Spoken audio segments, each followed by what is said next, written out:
Os santos são sinais da presença do ressuscitado na história. Hoje, dia 23 de setembro, celebramos São Pio de Pietrelcina. Nosso santo de hoje nasceu no dia 25 de maio de 1887, na pequena cidade de Pietrelcina, na Itália. Foi batizado no dia seguinte, recebendo o nome de Francesco Forgione. Seus pais eram muito católicos, era uma família pobre e ele, desde criança, apresentava uma piedade extraordinária. Já conversava com Jesus, com a Virgem Maria, com os santos anjos, de uma forma muito íntima, tanto que ele, criança ainda, foi se confessar uma vez e, durante a conversa, o padre parou e perguntou: quer dizer que você conversa mesmo assim com Jesus e Maria? E o Padre Pio, criança ainda, o pequeno Francesco, disse: e o senhor não conversa e não os vê também? E para ele era uma coisa muito natural. Desde criança ele tinha esses dons místicos. Com 12 anos de idade, ele recebeu os sacramentos da Crisma e da primeira Eucaristia. Com 16 anos de idade, ou seja, muito jovem, ele entrou no noviciado dos Capuchinhos, que ficava numa cidade chamada Morcone. Ali ele fez o seu processo formativo, até que recebeu o hábito, fez os votos temporários, depois os votos perpétuos, adotou o nome religioso de Pio, ou seja, Frei Pio, e foi ordenado padre no dia 10 de agosto de 1910. No mês seguinte, a partir do dia 20 de setembro do mesmo ano da sua ordenação, 1910, ele recebeu os estigmas, só que os estigmas de forma invisível. Ele sentia as dores das chagas do Cristo na sua própria carne, se unindo intimamente ao crucificado, mas essas chagas não apareciam. Depois, essas chagas se tornaram visíveis, mas somente 8 anos depois, ou seja, em 1918, e perduraram no seu corpo de forma visível até a sua morte no dia 23 de setembro de 1968. Vários médicos, inclusive muito famosos, renomados na Itália, chegaram a ver esses estigmas no corpo dele. Por exemplo, disse o doutor Giorgio Festa, que era um médico agnóstico, analisou toda a situação do Padre Pio, esteve com ele pessoalmente várias vezes e fez o seguinte diagnóstico: do lado esquerdo do tórax há um ferimento em feitio de cruz. Nessa região não se verifica o menor vestígio de infecção, edema ou inflamação da pele que circunda o ferimento. Essas feridas, com suas estranhas características anatômicas e patológicas, mais a constância com que vertem sangue vivo e perfumado, estão localizadas em pontos de seu corpo que correspondem às chagas do corpo de nosso Senhor Jesus Cristo. Outro médico bastante reconhecido, Dr. Romanelli, depois de estudar a fundo o caso do Padre Pio, escreveu o seguinte: exclui-se que a etiologia das lesões do Padre Pio seja de origem natural. O agente produtor deveria ser buscado sem medo de equivocar-nos no sobrenatural, já que o fato constitui por si mesmo um fenômeno inexplicável a partir da ciência humana sozinha.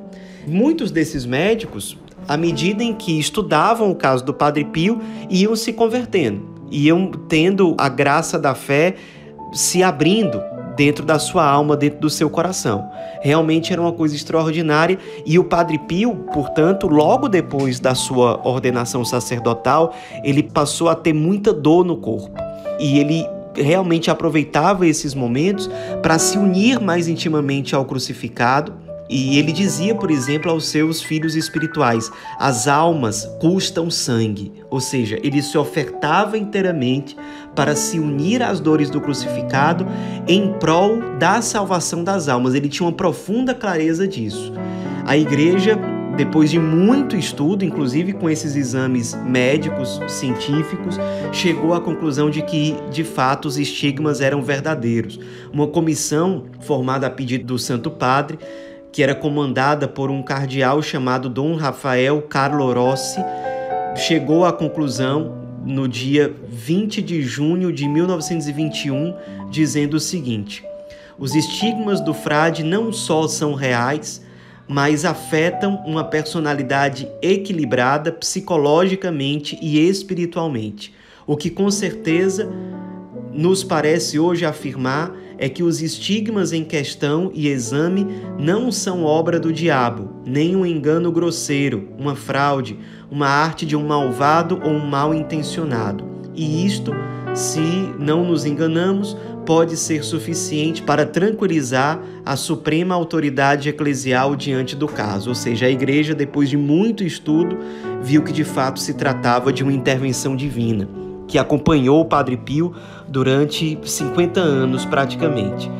Como ele ficou muito afetado em termos de saúde física depois da sua ordenação, ele teve autorização dos seus superiores capuchinhos para ir morar com os pais. Então ele foi morar com a família lá em Pietreutina e ali ficou até 1916.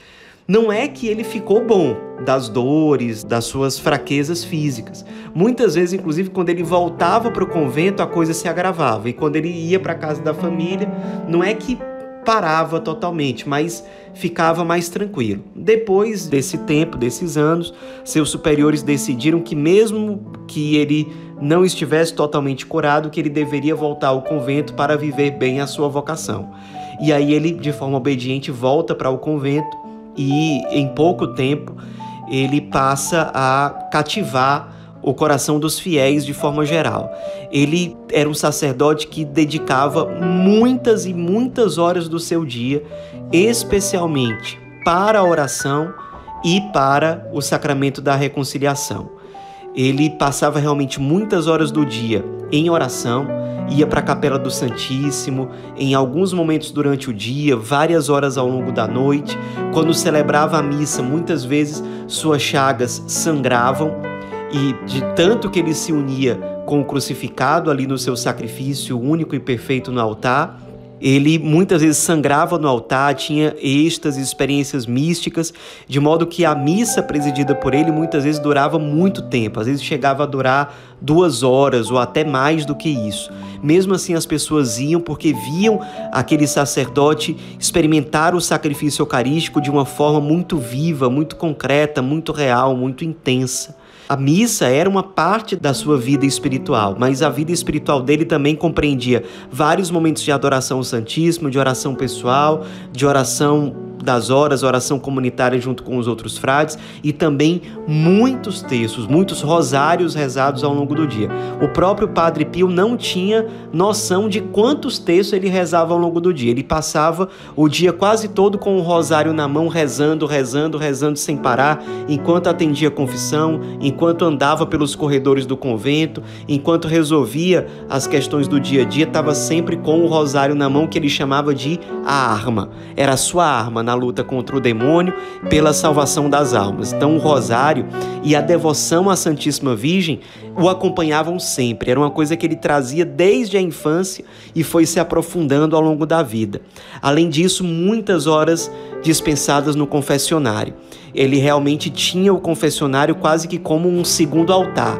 Era o altar da missa e o altar do confessionário, onde ele se consumia realmente pela salvação das almas. Ele tinha muitos dons místicos extraordinários, conseguia entender aquilo que as pessoas falavam em outras línguas que ele não tinha estudado durante a vida, conseguia ler os corações, muitas vezes ele conseguia saber coisas que a pessoa não verbalizava durante a confissão. Muitas vezes ele era até severo para que a pessoa tivesse uma espécie de choque e se abrisse mais claramente para a conversão. Ele sabia fazer isso com uma sabedoria muito grande, sabia equilibrar muito bem a seriedade, a firmeza com os momentos em que ele precisava ser mais brando, ser mais, digamos assim, mais sensível à pessoa naquela situação em que ele estava. Sabia dosar isso muito bem. Também conquistava as pessoas com o seu bom humor, tinha muito bom humor, gostava de contar piadas, sabia várias piadas decoradas. Nos momentos de fraternidade junto com os outros frades, ele era aquele que gostava de contar piada, reunia um grupo ao redor dele e ele gostava de jogar bocha, por exemplo, que era uma brincadeira, um esporte que tinha lá na Itália, e ele conquistava o coração das pessoas, sobretudo com a sua santidade. O Papa Paulo VI, por exemplo, 3 anos depois da morte do Padre Pio, numa reunião que ele teve com frades capuchinhos, ele disse aos frades o seguinte: olhai a fama que alcançou, quantos devotos do mundo inteiro se reúnem ao seu redor, mas por quê? Por ser talvez um filósofo, um sábio, por ter muitos meios à sua disposição? Não, mas porque celebrava a missa humildemente, confessava de manhã até à noite, e era, como dizê-lo, a imagem impressa dos estigmas de Nosso Senhor. Era um homem de oração e sofrimento. Eram palavras cheias de sabedoria do Papa Paulo VI. E o próprio Padre Pio se definiu certa vez como simplesmente um pobre frade que reza. Era assim que ele se identificava. Ele também dizia: nos livros procuramos Deus, na oração o encontramos. A oração é a chave que abre o coração de Deus. E foi por meio da oração que ele muitas vezes lutou pela salvação das almas, entregou muitos ao cuidado dos santos anjos, da Virgem Maria, de Nosso Senhor. Ele tinha muita intimidade com os santos. Conta-se que ele se alegrou muito certa vez em que ele teve a graça de se encontrar com São Francisco, com a alma de São Francisco. Ele era realmente muito místico.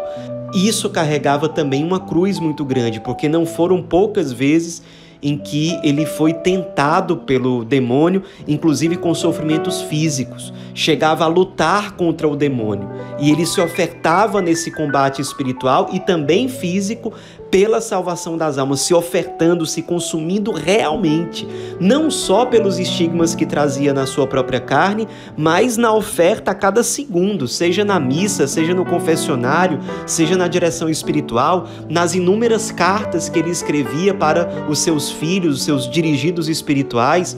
Era realmente uma vida de total entrega, de total sacrifício. Uma vida que se fez sacrifício, que se fez oferta também pelo Cristo presente nos pobres.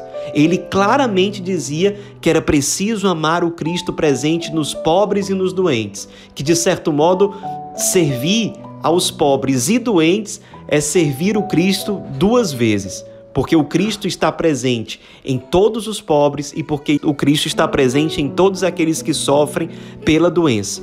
E, movido por essa inspiração, ele levou à frente a ideia de construir um grande hospital de referência na Itália para o cuidado dos doentes pobres. E aí ele começou a construção da famosa Casa Alívio do Sofrimento, um hospital de ponta para os moldes da época, que até hoje é um hospital de referência, inclusive com pesquisa, inclusive com médicos de referência dando assessoria.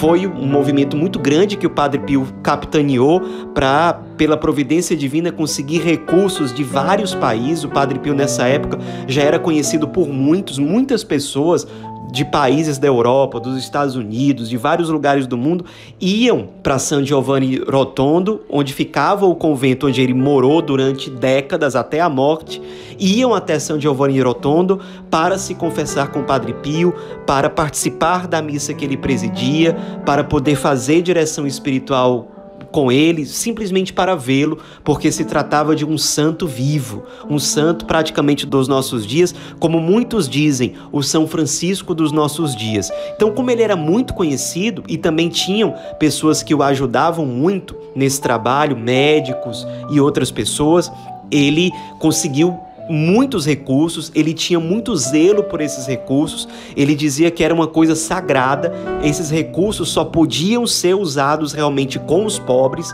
para o hospital, e em alguns anos, de fato, o hospital foi criando forma, foi sendo construído até que, depois de muita luta, foi inaugurado para acolher Jesus presente nos pobres. Uma coisa que muitos não acreditavam, numa cidadezinha do interior da Itália, com um hospital daquele tamanho, aconteceu. Até a própria ordem capuchinha chegou a pedir que parte dos recursos do hospital fossem para ajudar a ordem capuchinha diante de algumas necessidades, algumas dificuldades financeiras pelas quais a congregação passava. Padre Pio teve que ser muito firme para que isso não acontecesse. Foi difícil, mas deu certo. Em pouco tempo o hospital superlotou e o Padre Pio ordenou que até os escritórios, a parte administrativa do hospital, fosse usada para acolher os doentes, porque não se podia dar não para Cristo presente neles. E foi realmente um marco na evangelização do Padre Pio, tudo aquilo que envolveu a construção da Casa Alívio do Sofrimento.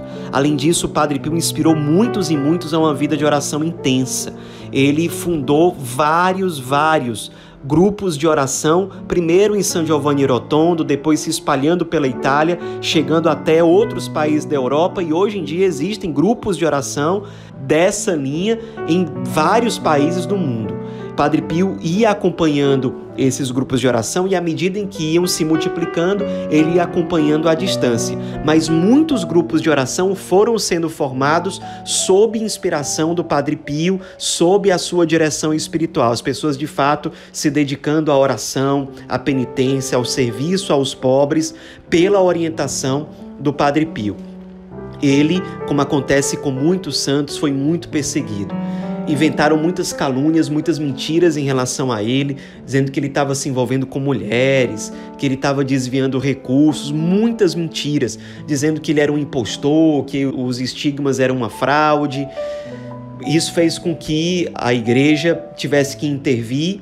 Ele sofreu muito durante um bom tempo. Ele foi proibido de presidir a missa de forma pública, somente de forma reservada, privada. Não podia, durante um bom tempo, atender confissões, conversar com as pessoas, pregar, evangelizar. Foi um momento de muito sofrimento para o Padre Pio, mas que ele enfrentou com um espírito de profunda humildade, profunda obediência, se ofertando, realmente fazendo daquele sofrimento um sacrifício para a salvação das almas e para a maior glória de Deus. Depois de um tempo, o próprio Santo Padre percebeu que nada daquilo era verdade, daquelas calúnias, daquelas mentiras, e liberou o Padre Pio para voltar às suas atividades normais e voltou com tudo. As pessoas indo ao encontro dele, ele difundindo um amor ainda maior por Jesus, pela Eucaristia, pela Virgem Maria.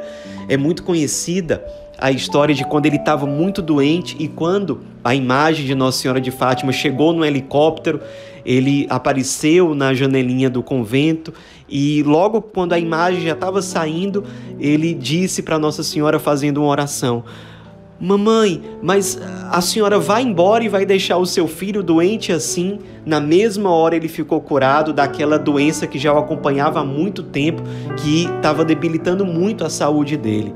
Também é muito conhecida a história que envolve o relato de vários militares que durante a Segunda Guerra Mundial sobrevoavam aquela região de San Giovanni Rotondo, na Itália, e eles diziam, muitos deles, que enquanto voavam, eles viam a imagem de um monge, eles diziam, eles não usavam a palavra frágil, mas de um monge com a roupa marrom que fazia sinais para que eles saíssem dali, que eles não lançassem bombas. E um general da época chamado Bernardo Rossini, ele não acreditou, ele fazia chacota dos militares que diziam isso, até que ele mesmo tomou a iniciativa de pilotar um desses aviões que passava exatamente em cima de San Giovanni Rotondo. E quando ele sobrevoava a cidade, ele ficou estupefato. Ele viu exatamente aquilo que os outros militares haviam falado. Um monge com as mãos elevadas, pedindo para que eles fossem embora, como se fosse um fantasma. Ele ficou muito impressionado com aquilo e logo que a guerra acabou, ele foi visitar o Padre Pio porque os militares, eles tinham essa notícia de que havia um padre considerado muito santo que morava ali por aquela região.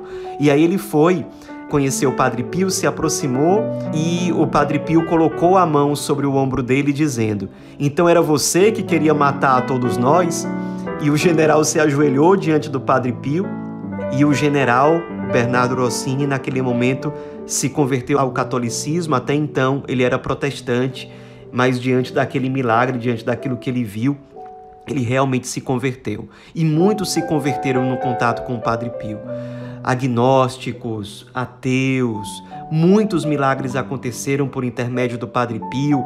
Há relatos de bebês que foram ressuscitados, de uma menina que não tinha pupila e passou a enxergar, várias pessoas que foram curadas de enfermidades tidas como incuráveis. É realmente o Padre Pio um grande dom de Deus, um grande sinal profético para o nosso tempo. Um santo muito místico, muito franciscano, de profunda vida de oração, de profunda vida eucarística, um sacerdote no sentido mais pleno da expressão, que se consumia no confessionário, que se consumia inclusive pelos seus estigmas, pela salvação das almas, se unindo ao Cristo, sumo sacerdote crucificado, um santo que realmente nos faz recordar a vida de São Francisco de Assis, fundador da ordem de que o Padre Pio fazia parte. Padre Pio viveu santamente uma vida muito marcada pelo sofrimento, mas também pela oferta de vida, e ele viveu e se entregou totalmente ao Cristo e à Virgem Maria, até que faleceu no dia 23 de setembro de 1968, com 81 anos de idade. Praticamente logo depois da sua morte, ele já foi venerado como santo pelas pessoas. Multidões foram até o seu enterro e multidões desde então iam visitar o seu corpo lá em San Giovanni Rotondo. É realmente um santo que foi se tornando cada vez mais popular na Itália, até que acabou se tornando hoje em dia o santo mais popular dentro do território italiano. Foi beatificado pelo Papa São João Paulo II em 1999 e canonizado pelo mesmo Papa no dia 16 de julho de 2002. São João Paulo II, sobre ele, disse o seguinte: oxalá seu exemplo anime os sacerdotes a realizar com alegria e assiduidade esse ministério, muito importante também hoje. Padre Pio, de fato, mostra que o ministério sacerdotal, a vida consagrada e religiosa, os santos são urgentes para o mundo de hoje. O mundo de hoje precisa de testemunhas vivas que mostram claramente a presença do Cristo, que não abandona a humanidade que sofre, que não abandona aqueles que estão no vazio. Padre Pio é um sinal muito luminoso para o nosso tempo. É de fato um sinal do Cristo que caminha ao lado da humanidade durante a história e, no caso do Padre Pio, no nosso tempo. Nos inspiremos nesse homem, nesse sacerdote, nesse frade tão santo, para que na nossa própria vida, como ele, nós tenhamos um profundo amor pela Eucaristia, pela Virgem Maria, pela Igreja, pelo sacerdócio, pela oração, pelos pobres, pelo Cristo crucificado, sem receios de nos unirmos à oferta do Cristo para a glória de Deus e para a salvação das almas. São Pio de Pietrelcina, rogai por nós.